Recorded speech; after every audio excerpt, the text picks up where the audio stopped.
स्वागत है ਤੁਹਾਡਾ ਸਾਡੇ ਚੈਨਲ ਐਨਕੇ ਪੰਜਾਬੀ ਕਹਾਣੀਆਂ ਤੇ। ਸਾਡੇ ਘਰ ਦੇ ਸਾਹਮਣੇ ਵਾਲੇ ਮਕਾਨ 'ਚ 65 ਸਾਲ ਦਾ ਬੁੱਢਾ ਆਪਣੀ ਜਵਾਨ ਲੜਕੀ ਨਾਲ ਰਹਿੰਦਾ ਸੀ।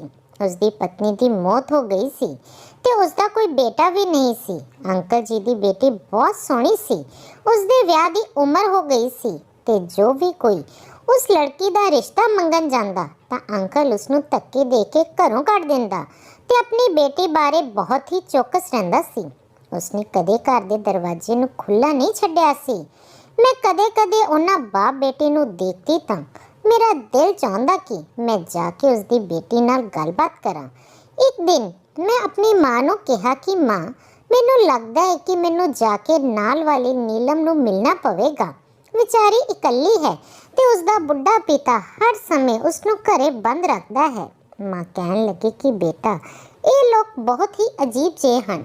ਖਬਰਦਾਰ, ਜੇ ਤੂੰ ਉਹਨਾਂ ਦੇ ਘਰ ਗਈ ਤਾਂ ਮੁਹੱਲੇ 'ਚੋਂ ਕਈ ਲੋਕ ਉਸ ਦੀ ਬੇਟੀ ਦਾ ਰਿਸ਼ਤਾ ਮੰਗਣ ਗਏ, ਪਰ ਉਸਨੇ ਧੱਕੇ ਦੇ ਕੇ ਸਾਰਿਆਂ ਨੂੰ ਕੱਢ ਦਿੱਤਾ। ਉਸ ਦੇ ਪਿੱਛੇ ਕੋਈ ਨਾ ਕੋਈ ਕਾਰਨ ਹੋਵੇਗਾ। ਮੈਨੂੰ ਤਾਂ ਦਾਲ 'ਚ ਕੁਝ ਕਾਲਾ ਲੱਗਦਾ ਹੈ। ਮਾਂ ਦੀ ਗੱਲ ਸੁਣ ਕੇ ਮੈਂ ਸੋਚ ਪੈ ਗਈ ਸੀ। ਮੈਂ ਆਸ-ਪਾਸ ਮੁਹੱਲੇ ਵਾਲਿਆਂ ਤੋਂ ਵੀ ਪੁੱਛਿਆ ਸੀ ਤੇ ਉਹਨਾਂ ਨੇ ਵੀ ਇੱਕ ਅਜੀਬ ਜਿਹੀ ਗੱਲ ਕਹੀ ਸੀ। ਇੱਕ ਆਂਟੀ ਤਾਂ ਕਹਿਣ ਲੱਗੀ ਕਿ ਮੈਨੂੰ ਲੱਗਦਾ ਹੈ ਕਿ ਇਹ ਪਿਓ ਧੀ ਨਹੀਂ ਸਗੋਂ ਕੋਈ ਹੋਰ ਗੱਲ ਹੈ। ਇਹ ਆਦਮੀ ਆਪਣੀ ਧੀ ਨਾਲ ਕਿਸੇ ਨੂੰ ਮਿਲਣ ਵੀ ਨਹੀਂ ਦਿੰਦਾ। ਆਂਟੀ ਦੀ ਗੱਲ ਸੁਣ ਕੇ ਮੈਂ ਪਰੇਸ਼ਾਨ ਹੋ ਗਈ ਸੀ। ਜੇਕਰ ਇਹ ਆਦਮੀ ਆਪਣੀ ਬੇਟੀ ਨਾਲ ਕਿਸੇ ਨੂੰ ਮਿਲਣ ਨਹੀਂ ਦਿੰਦਾ ਤਾਂ ਕੀ ਪਤਾ ਉਸ ਦੇ ਪਿੱਛੇ ਕੋਈ ਕਹਾਣੀ ਜਾਂ ਕੋਈ ਰਾਜ ਹੋਵੇ।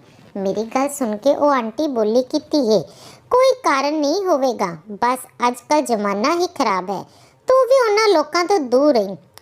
ਹੁਣ ਮੇਰੇ ਦਿਮਾਗ 'ਚ ਸ਼ੱਕ ਪਹਿਲਾਂ ਨਾਲੋਂ ਜ਼ਿਆਦਾ ਵੱਧ ਚੁੱਕਾ ਸੀ।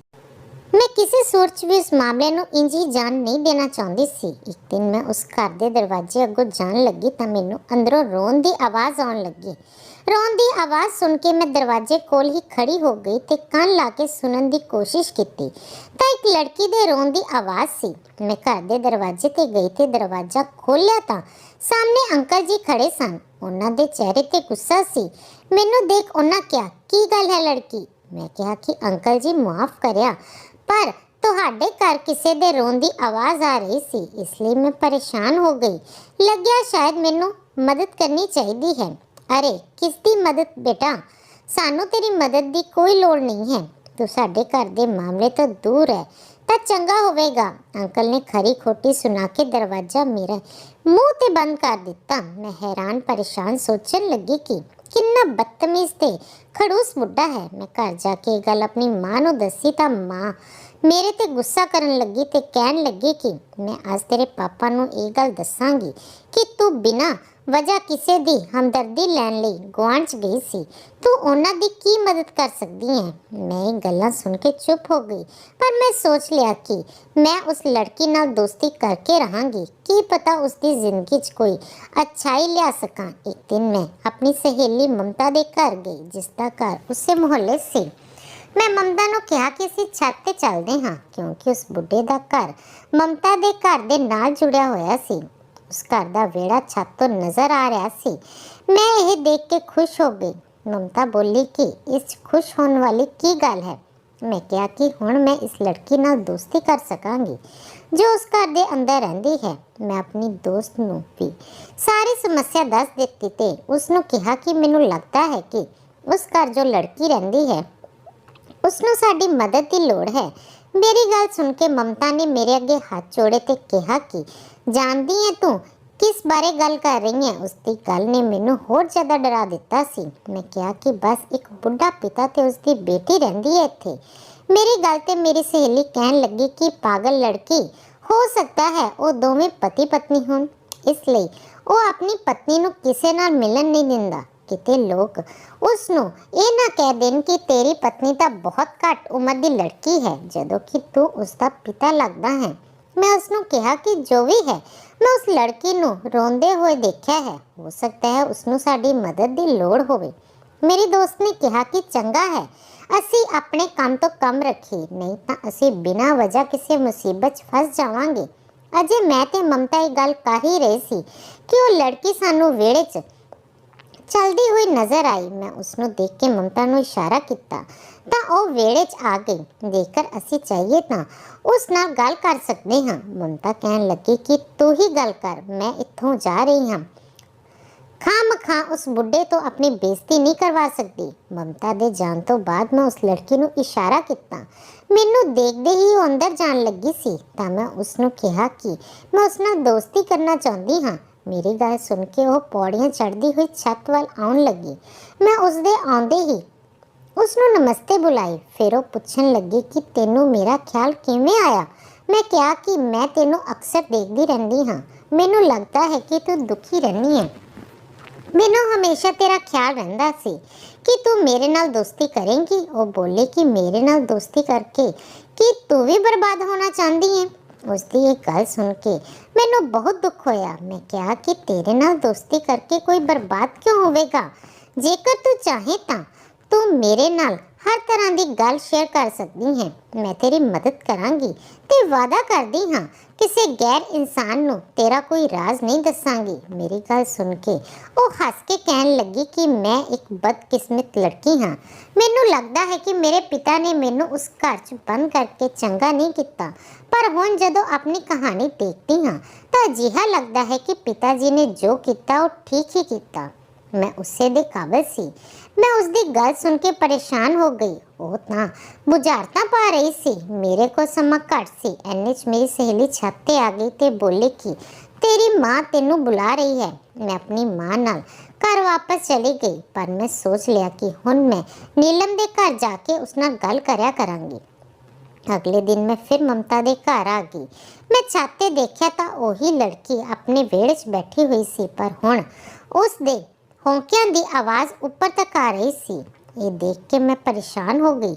ਮੈਂ ਉਸ ਨੂੰ ਇਸ਼ਾਰਾ ਕੀਤਾ ਤਾਂ ਉਹ ਹੱਥ ਨਾਲ ਇਸ਼ਾਰਾ ਕਰਕੇ ਬੋਲੀ ਕਿ ਮੈਂ ਉੱਪਰ ਨਹੀਂ ਆ ਸਕਦੀ। ਜੇਕਰ ਤੂੰ ਚਾਹੇ ਤਾਂ ਮੇਰੇ ਕੋਲ ਆ ਸਕਦੀ ਹੈ, ਦਰਵਾਜ਼ਾ ਖੁੱਲ੍ਹਿਆ ਹੋਇਆ ਹੈ। ਮੈਂ ਉਸ ਦੇ ਘਰ ਚਲੀ ਗਈ। ਉਸਨੇ ਆਪਣੀ ਪਿੱਠ 'ਤੇ ਹੱਥ ਰੱਖਿਆ ਹੋਇਆ ਸੀ ਤੇ ਉਹ ਬਹੁਤ ਜ਼ਿਆਦਾ ਰੋ ਰਹੀ ਸੀ। ਕੀ ਹੋਇਆ, ਕਿ ਤੇਰੀ ਪਿੱਠ 'ਚ ਦਰਦ ਹੈ? ਜਦ ਮੈਂ ਪੁੱਛਿਆ ਤਾਂ ਉਹ ਕਹਿਣ ਲੱਗੀ ਕਿ ਇਹ ਦਰਦ ਮੇਰੀ ਮੌਤ ਦੇ ਨਾਲ ਹੀ ਖਤਮ ਹੋਵੇਗਾ। ਉਸ ਦੀ ਗੱਲ ਸੁਣ ਕੇ ਮੇਰੀਆਂ ਅੱਖਾਂ 'ਚ ਵੀ ਹੰਝੂ ਆ ਗਏ। ਦੇਖੋ, ਦੁਨੀਆ 'ਚ ਹਰ ਦਰਦ ਦਾ ਇਲਾਜ ਹੈ। ਜੇਕਰ ਤੈਨੂੰ ਕੋਈ ਸਮੱਸਿਆ ਹੈ ਤਾਂ ਮੈਨੂੰ ਦੱਸ ਸਕਦੀ ਹੈ, ਮੈਂ ਤੇਰੀ ਹਰ ਤਰ੍ਹਾਂ ਨਾਲ ਮਦਦ ਕਰਨ ਨੂੰ ਤਿਆਰ ਹਾਂ। ਤਾਂ ਉਹ ਕਹਿਣ ਲੱਗੀ ਕਿ ਤੂੰ ਮੇਰੇ ਲਈ ਪ੍ਰਾਰਥਨਾ ਕਰਕੇ ਭਗਵਾਨ ਮੈਨੂੰ ਮਾਫ ਕਰ ਦੇਣ।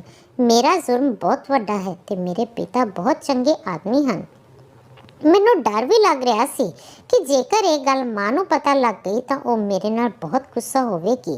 ਪਰ ਉਸ ਲੜਕੀ ਦੀ ਸ਼ਕਲ ਤੇ ਉਸ ਦੀਆਂ ਦੁੱਖ ਭਰੀਆਂ ਗੱਲਾਂ ਤੁਸੀਂ ਵੀ ਸੁਣਦੇ ਤਾਂ ਤੁਸੀਂ ਵੀ ਇਹੀ ਕਰਦੇ। ਇਹ ਦੇਖ ਕੇ ਮੈਂ ਹੈਰਾਨ ਰਹਿ ਗਈ ਕਿ ਗਰੀਬ ਜੇ ਦਿਸਣ ਵਾਲੇ ਉਸ ਪਿਓ ਦੀ ਧੀ ਕੋਲ ਕਾਫੀ ਕੁਝ ਸੀ। ਲੜਕੀ ਨੇ ਆਪਣੇ ਕਮਰੇ 'ਚ ਬਹੁਤ ਸਾਰੇ ਕੱਪੜੇ ਰੱਖੇ ਹੋਏ ਸਨ ਤੇ ਇਹ ਮਹਿੰਗੇ ਕੱਪੜੇ ਸਨ। ਉਹ ਕਹਿਣ ਲੱਗੀ ਕਿ ਇਹ ਕੱਪੜੇ ਮੈਂ ਕਦੇ ਨਹੀਂ ਪਾਉਂਦੀ। ਮੈਂ ਵੀ ਨੋਟ ਕੀਤਾ ਕਿ ਉਸਨੇ ਖੁਦ ਤਾਂ ਗੰਦੇ ਜਿਹੇ ਕੱਪੜੇ ਪਾਏ ਹੋਏ ਸਨ, ਪਰ ਉਸ ਕੋਲ ਹਰ ਤਰ੍ਹਾਂ ਦੇ ਬਹੁਤ ਹੀ ਸੋਹਣੇ ਕੱਪੜੇ ਸਨ, ਜਿਨ੍ਹਾਂ ਨੂੰ ਦੇਖ ਕੇ ਲੱਗਦਾ ਸੀ ਕਿ ਇਹ ਲੜਕੀ ਬਹੁਤ ਜ਼ਿਆਦਾ ਅਮੀਰ ਹੈ। ਜੇਕਰ ਤੇਰੇ ਕੋਲ ਇੰਨੇ ਜ਼ਿਆਦਾ ਚੰਗੇ ਕੱਪੜੇ ਹਨ ਤਾਂ ਤੂੰ ਪਾਉਂਦੀ ਕਿਉਂ ਨਹੀਂ? ਮੇਰੀ ਗੱਲ ਸੁਣ ਕੇ ਉਹ ਰੋਣ ਲੱਗੀ ਤੇ ਕਹਿਣ ਲੱਗੀ ਕਿ ਤੈਨੂੰ ਇਸ ਬਾਰੇ ਫਿਰ ਕਿਤੇ ਦੱਸਾਂਗੀ। ਹੁਣ ਇਹਨਾਂ ਕੱਪੜਿਆਂ ਨੂੰ ਪਾ ਕੇ ਮੈਨੂੰ ਖੁਦ ਤੋਂ ਡਰ ਲੱਗਦਾ ਹੈ। ਜੇਕਰ ਤੂੰ ਲਿਜਾਣਾ ਚਾਹੁੰਦੀ ਹੈ ਤਾਂ ਲੈ ਜਾ, ਤੇਰੇ ਵੀ ਬਹੁਤ ਚੰਗੇ ਲੱਗਣਗੇ। ਉਸ ਦੀ ਗੱਲ ਸੁਣ ਕੇ ਮੈਂ ਚੁੱਪ ਹੋ ਗਈ। ਮੈਂ ਕਿਸੇ ਵੀ ਹਾਲ 'ਚ ਉਸਦੇ ਕੱਪੜੇ ਨਹੀਂ ਲੈਣਾ ਚਾਹੁੰਦੀ ਸੀ, ਪਰ ਉਸਨੇ ਬਹੁਤ ਜ਼ਿਆਦਾ ਕਿਹਾ ਤਾਂ ਮੈਂ ਇੱਕ ਸੂਟ ਲੈ ਲਿਆ। ਉਹ ਬੋਲੀ ਕਿ ਜਦੋਂ ਮੈਂ ਮਰ ਜਾਵਾਂ ਤਾਂ ਮੇਰੀ ਅਰਥੀ ਤੇ ਜ਼ਰੂਰ ਆਉਣਾ। ਮੈਂ ਕਿਹਾ ਕਿ ਅਜੇ ਤੇਰੀ ਉਮਰ ਹੀ ਕਿੰਨੀ ਕੁ ਹੈ ਤੇ ਤੂੰ ਮਰਨ ਦੀਆਂ ਗੱਲਾਂ ਕਰ ਰਹੀ ਹੈ। ਫਿਰ ਉਸਨੇ ਆਪਣੇ ਕਮਰੇ 'ਚ ਰੱਖੀ ਇੱਕ ਅਲਮਾਰੀ ਨੂੰ ਖੋਲ੍ਹਿਆ ਤੇ ਉਸ 'ਚੋਂ ਇੱਕ ਕਾਲੇ ਰੰਗ ਦੀ ਡਾਇਰੀ ਕੱਢੀ ਤੇ ਫਿਰ ਉਸ ਨੂੰ ਇੱਕ ਲਿਫਾਫੇ 'ਚ ਪਾ ਕੇ ਮੈਨੂੰ ਦੇ ਦਿੱਤੀ ਤੇ ਕਿਹਾ ਕਿ ਮੇਰੇ ਮਰਨ ਤੋਂ ਬਾਅਦ ਮੇਰੇ ਪਿਤਾ ਨੂੰ ਦੇ ਦੇਣਾ। ਮੈਂ ਡਰਦੇ ਹੋਏ ਉਹ ਡਾਇਰੀ ਵੀ ਲੈ ਲਈ ਤੇ ਆਪਣੇ ਘਰ ਵਾਪਸ ਆ ਗਈ। ਉਸ ਦੇ ਪੇਟ 'ਚ ਜੋ ਦਰਦ ਸੀ ਉਹ ਵੱਧਦਾ ਜਾ ਰਿਹਾ ਸੀ। ਮੈਂ ਘਰ ਆਈ ਤਾਂ ਮਾਂ ਨੇ ਮੇਰੇ ਹੱਥ 'ਚ ਇੰਨਾ ਮਹਿੰਗਾ ਸੂਟ ਦੇਖਿਆ ਤਾਂ ਕਹਿਣ ਲੱਗੀ, ਤੂੰ ਇਹ ਕਿੱਥੋਂ ਲੈ ਕੇ ਆਈ ਹੈ? ਮੈਂ ਮਾਂ ਤੋਂ ਕੋਈ ਗੱਲ ਵੀ ਨਹੀਂ ਲੁਕਾ ਸਕਦੀ ਸੀ। ਡਾਇਰੀ ਤੋਂ ਇਲਾਵਾ ਹਰ ਗੱਲ ਮੈਂ ਆਪਣੀ ਮਾਂ ਨੂੰ ਦੱਸ ਦਿੱਤੀ। ਮੇਰੀ ਮਾਂ ਨੇ ਇਹ ਸੁਣਿਆ ਤਾਂ ਉਹ ਆਪਣਾ ਸਿਰ ਫੜ ਕੇ ਬੈਠ ਗਈ ਤੇ ਬੋਲੀ ਕਿ ਤੂੰ ਕਿੰਨੀ ਬੇਵਕੂਫ ਹੈ। ਮੈਂ ਤੈਨੂੰ ਜਿਸ ਗੱਲ ਤੋਂ ਮਨਾ ਕਰਦੀ ਹਾਂ ਤੂੰ ਉਹੀ ਹਰਕਤ ਕਰਦੀ ਹੈ। ਜੇਕਰ ਤੇਰੇ ਪਿਤਾ ਨੂੰ ਤੇ ਮੁਹੱਲੇ ਵਾਲਿਆਂ ਨੂੰ ਇਹ ਗੱਲ ਪਤਾ ਲੱਗੀ ਤਾਂ ਉਹ ਕੀ ਕਹਿਣਗੇ? ਕੱਲ ਨੂੰ ਉਸ ਨਾਲ ਕੁਝ ਹੋ ਗਿਆ ਤਾਂ ਤੂੰ ਕੀ ਕਰੇਂਗੀ? ਉਹ ਤਾਂ ਮਰਨ ਦੀਆਂ ਗੱਲਾਂ ਕਰ ਰਹੀ ਹੈ। ਜੇਕਰ ਉਹ ਸੱਚ ਮਰ ਗਈ ਤਾਂ ਕੀ ਹੋਵੇਗਾ? ਮਾਂ ਤੁਸੀਂ ਕਿੰਨੀ ਖੁਦਗਰਜ਼ ਹੋ। ਮਾਂ ਨੇ ਮੇਰੀਆਂ ਗੱਲਾਂ ਸੁਣ ਕੇ ਮੇਰੇ ਤੇ ਸਖਤੀ ਕਰਦਿਆਂ ਮੇਰੇ ਤੇ ਪਾਬੰਦੀ ਲਗਾ ਦਿੱਤੀ। ਮੈਂ ਦੁਬਾਰਾ ਤਾਂ ਉਸ ਘਰ ਵੱਲ ਜਾਣ ਦੀ ਸੋਚ ਵੀ ਨਹੀਂ ਸਕਦੀ ਸੀ। ਮੈਂ ਪਛਤਾ ਰਹੀ ਸੀ ਕਿ ਮੈਂ ਆਪਣੀ ਮਾਂ ਨੂੰ ਐਵੇਂ ਹੀ ਉਸ ਦੀ ਗੱਲ ਦੱਸ ਦਿੱਤੀ। 2 ਦਿਨ ਬਾਅਦ ਉਸ ਘਰੋਂ ਮੌਤ ਦੀ ਖਬਰ ਆਈ ਤਾਂ ਪਤਾ ਲੱਗਿਆ ਕਿ ਉਹ ਲੜਕੀ ਜੋ ਆਪਣੇ ਪਿਤਾ ਨਾਲ ਇਕੱਲੀ ਰਹਿੰਦੀ ਸੀ ਉਹ ਹੁਣ ਭਗਵਾਨ ਨੂੰ ਪਿਆਰੀ ਹੋ ਗਈ ਹੈ। ਇਹ ਗੱਲ ਸੁਣ ਕੇ ਅਸੀਂ ਸਾਰੇ ਹੈਰਾਨ ਹੋ ਗਏ। ਮੁਹੱਲੇ ਵਾਲੇ ਵੀ ਹੈਰਾਨ ਸਨ ਕਿ ਇੱਕ ਨੌਜਵਾਨ ਲੜਕੀ ਕਿਵੇਂ ਅਚਾਨਕ ਬਿਨਾਂ ਵਜ੍ਹਾ ਮੌਤ ਦੇ ਮੂੰਹ ਜਾ ਸਕਦੀ ਹੈ। ਸਾਰਿਆਂ ਨੂੰ ਲੱਗਿਆ ਕਿ ਇਹ ਬੁੱਢਾ ਵਿਅਕਤੀ ਜ਼ਰੂਰ ਕਿਸੇ ਨਾਲ ਕਿਸੇ ਤਰ੍ਹਾਂ ਆਪਣੀ ਬੇਟੀ ਦੀ ਮੌਤ ਦਾ ਜ਼ਿੰਮੇਵਾਰ ਹੈ। ਉਸ ਤੋਂ ਪੁੱਛਗਿੱਛ ਕੀਤੀ ਜਾਣੀ ਚਾਹੀਦੀ ਹੈ। ਸਾਰੇ ਲੋਕ ਉਸ ਦੇ ਘਰ ਇਕੱਠਾ ਹੋ ਗਏ। ਮੇਰੇ ਪਿਤਾ ਜੀ ਵੀ ਉਸ ਘਰ ਚਲੇ ਗਏ। ਮੇਰੇ ਪਿਤਾ ਨੇ ਉਸ ਬੁੱਢੇ ਆਦਮੀ ਤੋਂ ਪੁੱਛਿਆ ਕਿ ਤੂੰ ਆਪਣੀ ਬੇਟੀ ਦਾ ਰਿਸ਼ਤਾ ਕਿਉਂ ਨਹੀਂ ਕੀਤਾ ਤੇ ਉਸ ਦੇ ਮਰਨ ਦਾ ਕੀ ਕਾਰਨ ਹੈ? ਬੁੱਢਾ ਰੋਣ ਲੱਗਿਆ ਤੇ ਰੋ ਰੋ ਕੇ ਉਸ ਦਾ ਬੁਰਾ ਹਾਲ ਸੀ। ਉਹ ਬਸ ਇਹ ਕਹਿ ਰਿਹਾ ਸੀ ਕਿ ਉਸ ਦੀ ਬੇਟੀ ਖੁਦ ਕਿਸੇ ਨਾਲ ਵਿਆਹ ਨਹੀਂ ਕਰਨਾ ਚਾਹੁੰਦੀ ਸੀ ਤੇ ਲੋਕਾਂ ਦੇ ਵਾਰ-ਵਾਰ ਰਿਸ਼ਤਾ ਲਿਆਉਣ ਤੇ ਮੈਨੂੰ ਉਹਨਾਂ ਤੇ ਗੁੱਸਾ ਆ ਜਾਂਦਾ ਸੀ। ਉਸ ਦੀ ਮੌਤ ਦਾ ਕਾਰਨ ਇਹ ਬੁੱਢਾ ਨਹੀਂ ਸੀ ਤੇ ਹੁਣ ਲੋਕ ਉਸ ਨਾਲ ਜ਼ਬਰਦਸਤੀ ਵੀ ਨਹੀਂ ਕਰਨਾ ਚਾਹੁੰਦੇ ਸਨ। ਇਸ ਲਈ ਪੁਲਿਸ ਵਾਲਿਆਂ ਨੂੰ ਫੋਨ ਕਰ ਦਿੱਤਾ ਗਿਆ ਤੇ ਦੱਸਿਆ ਗਿਆ ਕਿ ਇੱਥੇ ਇੱਕ ਮੌਤ ਹੋ ਗਈ ਹੈ ਤੇ ਲੱਗਦਾ ਹੈ ਕਿ ਆਤਮ ਹੱਤਿਆ ਹੈ। ਇਹ ਸੁਣ ਕੇ ਬੁੱਢਾ ਬਹੁਤ ਜ਼ਿਆਦਾ ਤੜਫਣ ਲੱਗਿਆ ਤੇ ਬੋਲਿਆ ਕਿ ਮੈਂ ਆਪਣੀ ਬੇਟੀ ਦੀ ਲਾਸ਼ ਦੀ ਬੇਇੱਜ਼ਤੀ ਨਹੀਂ ਹੋਣ ਦਿਆਂਗਾ। ਇਹ ਕੁਦਰਤੀ ਮੌਤ ਹੈ। ਮੈਂ ਉਸ ਦੇ ਬਾਰੇ ਕੁਝ ਨਹੀਂ ਜਾਣਦਾ। ਉਹ ਕਾਫੀ ਸਾਲਾਂ ਤੋਂ ਪਰੇਸ਼ਾਨ ਸੀ। ਮੈਨੂੰ ਕੀ ਪਤਾ ਕਿ ਉਸ ਦੀ ਪਰੇਸ਼ਾਨੀ ਕੀ ਸੀ। ਮੈਂ ਉਸ ਤੋਂ ਬਹੁਤ ਵਾਰ ਪੁੱਛਿਆ, ਡਾਕਟਰ ਕੋਲ ਵੀ ਲੈ ਕੇ ਗਿਆ ਸੀ। ਮੈਂ ਤੁਹਾਨੂੰ ਰਿਪੋਰਟ ਦਿਖਾਉਣ ਲਈ ਵੀ ਤਿਆਰ ਹਾਂ, ਪਰ ਭਗਵਾਨ ਲਈ ਮੇਰੀ ਬੇਟੀ ਨੂੰ ਥਾਣੇ ਤੇ ਕਚਹਿਰੀ ਵਗੈਰਾ ਦਾ ਹਿੱਸਾ ਨਾ ਬਣਾਓ। ਮੇਰੇ ਪਿਤਾ ਨੇ ਉਸ ਬੁੱਢੇ ਨੂੰ ਕਿਹਾ ਕਿ ਤੁਹਾਡੀ ਬੇਟੀ ਦੀ ਲਾਸ਼ ਦਾ ਪੋਸਟਮਾਰਟਮ ਹੋਵੇਗਾ, ਜਿਸ ਪਤਾ ਲੱਗੇਗਾ ਕਿ ਮੌਤ ਕਿਵੇਂ ਹੋਈ ਹੈ।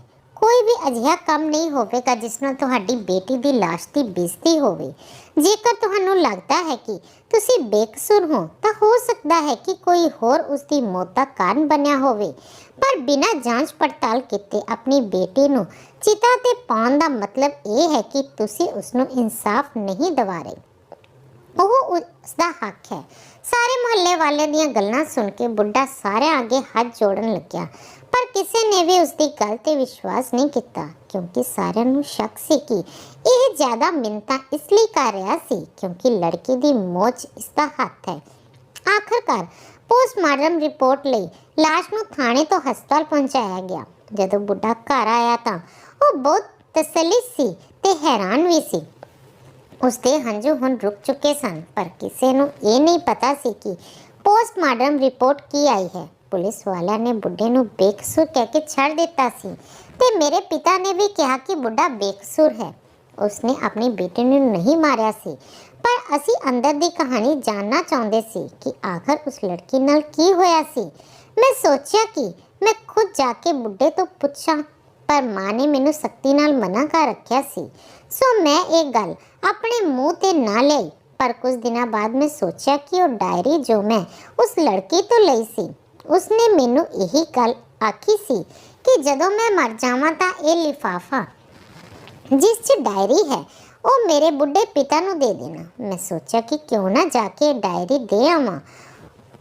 ਇਹ ਉਸ ਦੀ ਅਮਾਨਤ ਹੈ। ਜੇਕਰ ਮੈਂ ਚਾਹਾਂ ਤਾਂ ਖੁਦ ਵੀ ਪੜ੍ਹ ਸਕਦੀ ਹਾਂ, ਪਰ ਇਹ ਉਸ ਦੀ ਅਮਾਨਤ ਹੈ ਤੇ ਮੈਨੂੰ ਇਸ ਨੂੰ ਖੋਲ ਕੇ ਨਹੀਂ ਪੜ੍ਹਨਾ ਚਾਹੀਦਾ, ਸਗੋਂ ਉਸ ਬੁੱਢੇ ਨੂੰ ਦੇ ਦੇਣੀ ਚਾਹੀਦੀ ਹੈ। ਜਦੋਂ ਉਹ ਡਾਇਰੀ ਦੇਣ ਗਈ ਤੇ ਜਿਵੇਂ ਹੀ ਮੈਂ ਬੁੱਢੇ ਦੇ ਘਰ ਦੇ ਦਰਵਾਜ਼ੇ ਵੱਲ ਦੇਖਿਆ ਤਾਂ ਉੱਥੇ ਇੱਕ ਵੱਡਾ ਸਾਰਾ ਤਾਲਾ ਲੱਗਿਆ ਹੋਇਆ ਸੀ। ਮੈਂ ਆਸ-ਪਾਸ ਦੇ ਲੋਕਾਂ ਤੋਂ ਪੁੱਛਿਆ ਤਾਂ ਪਤਾ ਲੱਗਿਆ ਕਿ ਇਹ ਮਕਾਨ ਬੁੱਢੇ ਨੇ ਕਿਰਾਏ ਤੇ ਲਿਆ ਹੋਇਆ ਸੀ ਤੇ ਹੁਣ ਉਹ ਆਪਣਾ ਸਾਰਾ ਸਮਾਨ ਲੈ ਕੇ ਇੱਥੋਂ ਚਲਾ ਗਿਆ ਹੈ। ਉਸਨੇ ਸੜਕ ਦੇ ਦੂਜੇ ਪਾਸੇ ਆਪਣਾ ਇੱਕ ਵੱਡਾ ਸਾਰਾ ਘਰ ਖਰੀਦਿਆ ਹੈ ਤੇ ਆਪਣਾ ਕਾਰੋਬਾਰ ਸ਼ੁਰੂ ਕੀਤਾ ਹੈ। ਉਹ ਆਪਣੀ ਜ਼ਿੰਦਗੀ 'ਚ ਅੱਗੇ ਵਧ ਚੁੱਕਾ ਹੈ। ਮੈਨੂੰ ਬਹੁਤ ਹੈਰਾਨੀ ਹੋਈ ਕਿ ਆਖਰ ਬੇਟੀ ਦੀ ਮੌਤ ਨੇ ਬੁੱਢੇ ਪਿਤਾ ਨੂੰ ਕਿਵੇਂ ਅਮੀਰ ਬਣਾ ਦਿੱਤਾ ਸੀ। ਉਹ ਆਪ ਜੋ ਪਹਿਲਾਂ ਉਸ ਗਰੀਬ ਮੁਹੱਲੇ 'ਚ ਕਿਰਾਏ ਦੇ ਮਕਾਨ 'ਚ ਰਹਿੰਦਾ ਸੀ ਤੇ ਇੱਕ ਦੁਕਾਨ ਤੇ ਮਜ਼ਦੂਰੀ ਦਾ ਕੰਮ ਕਰਦਾ ਸੀ, ਹੁਣ ਅਜਿਹੀ ਕਿਹੜੀ ਲਾਟਰੀ ਉਸਦੇ ਹੱਥ ਲੱਗ ਗਈ ਕਿ ਉਹ ਬੇਟੀ ਦੀ ਮੌਤ ਤੋਂ ਬਾਅਦ ਆਪਣਾ ਘਰ ਤੇ ਆਪਣਾ ਕਾਰੋਬਾਰ ਸ਼ੁਰੂ ਕਰਕੇ ਬੈਠਾ ਹੈ। ਮੈਂ ਸੋਚਿਆ ਕਿ ਉਹ ਡਾਇਰੀ ਖੋਲ ਕੇ ਮੈਂ ਖੁਦ ਹੀ ਪੜ੍ਹ ਲੈਂਦੀ ਹਾਂ। ਉਸ ਬੁੱਢੇ ਨੂੰ ਕਿੱਥੋਂ ਲੱਭਾਂਗੀ? ਉਸ ਨੂੰ ਪੜ੍ਹਨ ਨਾਲ ਮੇਰੀ ਸਾਰੀ ਸੱਚਾਈ ਪਤਾ ਲੱਗ ਜਾਵੇਗੀ। ਫਿਰ ਜੇਕਰ ਕਦੇ ਉਹ ਮਿਲਿਆ ਤਾਂ ਮੈਂ ਉਸ ਡਾਇਰੀ ਨੂੰ ਉਸ ਨੂੰ ਦੇ ਦਿਆਂਗੀ। ਜਦੋਂ ਮੈਂ ਲਿਫਾਫੇ 'ਚੋਂ ਡਾਇਰੀ ਕੱਢ ਕੇ ਪੜ੍ਹਨੀ ਸ਼ੁਰੂ ਕੀਤੀ ਤਾਂ ਮੇਰੇ ਹੋਸ਼ ਉੱਡ ਗਏ। ਉਸਨੇ ਜੋ ਗੱਲਾਂ ਲਿਖੀਆਂ ਸਨ ਉਹ ਬਹੁਤ ਹੀ ਅਜੀਬ ਸਨ। ਬੁੱਢੇ ਦੀ ਬੇਟੀ ਨੇ ਹੰਝੂਆਂ ਨਾਲ ਭਰੇ ਸ਼ਬਦ ਲਿਖੇ ਸਨ। ਉਸਨੇ ਲਿਖਿਆ ਸੀ ਕਿ ਪਿਤਾ ਜੀ ਮੈਨੂੰ ਮਾਫ ਕਰ ਦੇਣਾ, ਮੈਂ ਜੋ ਵੀ ਕੀਤਾ ਉਸ 'ਚ ਮੇਰੀ ਹੀ ਗਲਤੀ ਸੀ। ਉਸ ਪਾਪ ਤੋਂ ਬਾਅਦ ਮੈਂ ਤੁਹਾਡੇ ਸਾਹਮਣੇ ਸਿਰ ਉਠਾਉਣ ਦੇ ਕਾਬਿਲ ਨਹੀਂ ਸੀ।